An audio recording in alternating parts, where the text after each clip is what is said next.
The lock on my front door didn't just break. It shattered, with splinters flying across my kitchen floor like shrapnel. And standing in the doorway, chest heaving, fists still clenched from the impact, was my father-in-law. The same man who, for 11 years, called me sweetheart, in that tone people use for children and house pets. The same man who once told his golf buddies that his son had married a quiet little homemaker.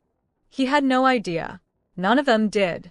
For 20 years, I served in the Navy SEALs. I jumped out of planes. I carried wounded men on my back through gunfire.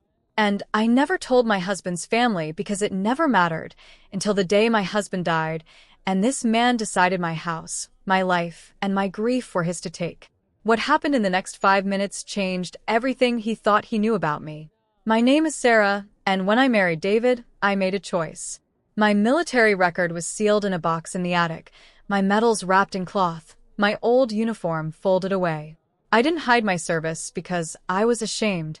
I hid it because David's family had a very specific idea of what a woman should be, and I was tired of fighting battles at the dinner table when I'd already fought enough real ones.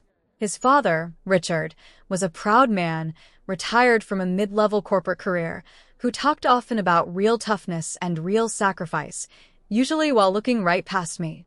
His mother had passed years earlier, so it was just Richard, David, and me at every holiday. Richard would tell stories about how tough his own military service was, 2 years stateside, filing paperwork, and I would nod and smile and pour more coffee. David knew the truth. David respected it. He used to say, "One day they'll find out, and it's going to be beautiful." I never imagined that day would come the way it did. David died 8 months ago, a heart condition none of us saw coming, gone in his sleep at just 44. The grief was a wall I couldn't see over. And in the middle of that grief, Richard changed. At the funeral, he barely looked at me. Within weeks, he started calling, not to check on me, but to ask questions about the house. That house was supposed to stay in the family, he said once, like I wasn't family at all. I told him, gently, that the house was in my name, that David and I bought it together, that it was where I planned to keep building a life, alone but standing. He didn't like that answer. He stopped calling and started showing up instead, parked outside, staring at the windows, once leaving a letter from a lawyer taped to my door claiming David had verbally promised the house would return to his father if anything happened to him. It was nonsense. But grief makes people either soft or dangerous.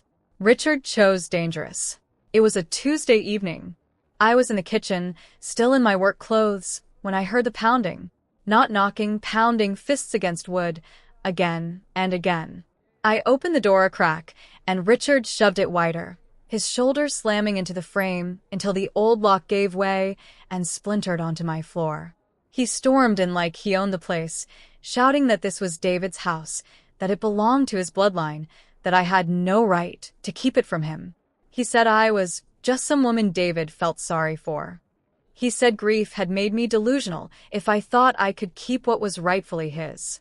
And then he made his mistake.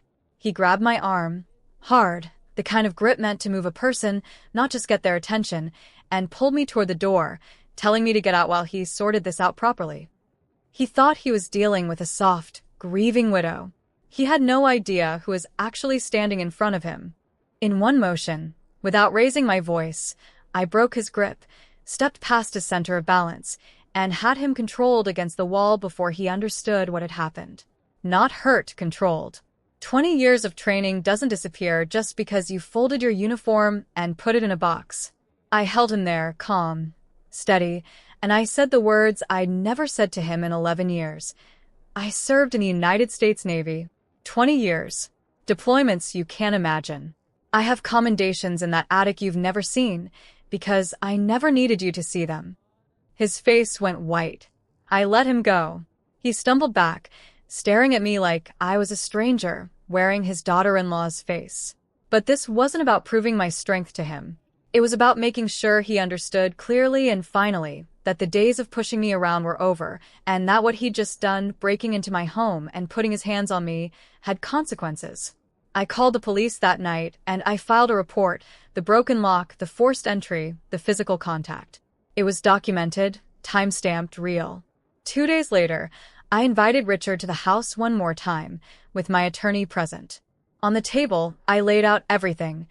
The deed with my name alone on it, the police report from that night, and something else, a folder David had kept without me even knowing, filled with letters he'd written to his father over the years, gently defending me, telling him, "You don't know the woman she really is, and one day I hope you get to see it." Richard read those letters in silence, his hands shaking. Then I opened the last item on the table, my full military record, unsealed for the first time in front of him.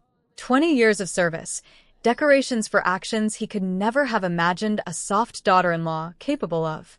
I watched a man built on old assumptions realize, all at once, how wrong he had been.